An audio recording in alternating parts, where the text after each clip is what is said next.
عرف موسم الدخول المهني لدورة أكتوبر 2024 بولاية أفلو المنتدبة التحاق 402 متربص ومتربصة جدد بالمعهد الوطني المتخصص دحماني بالقاسم، حيث أشرف الوالي المنتدب للمقاطعة الإدارية أفلو بن مراح يونس على مراسم افتتاح موسم الدخول المهني لدورة أكتوبر 2024 بحضور السلطات المحلية والأمنية وإطارات القطاع. وقد قام الوالي بالاطلاع على مختلف الورشات التي تم تنظيمها بالمناسبة، وشدد على ضرورة اجتهاد المتربصين لاكتساب المهارات التي تؤهلهم لدخول سوق العمل بكفاءة واحترافية.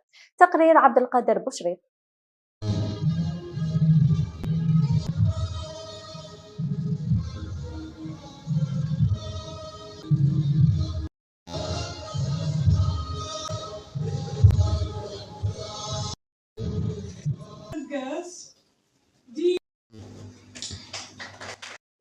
كل باسمه وجميل. تحضيرات لهذا الدخول تسير بوتيرة جيدة، وذلك بفضل تجند أسرة التكوين والتعليم المهنيين بمختلف أسلاكها ومستوياتها، وبالتعاون مع شركاء القطاع اقتصاديين كانوا أو اجتماعيين.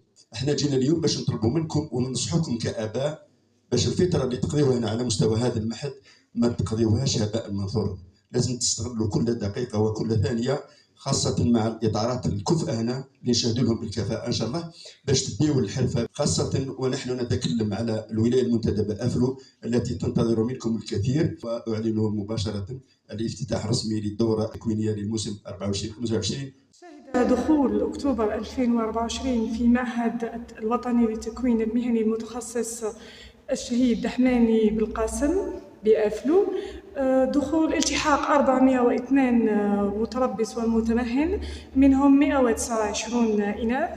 في النمط الحضوري التحق بنا 333 متربص في 3 تخصصات.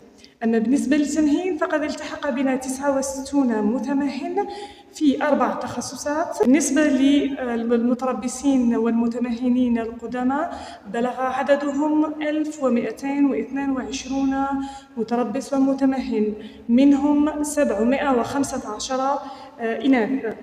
إذن بلغ التعداد العام لغاية أكتوبر 2024 في معهدنا 1624 متربص ومتمهن. نظمت مصر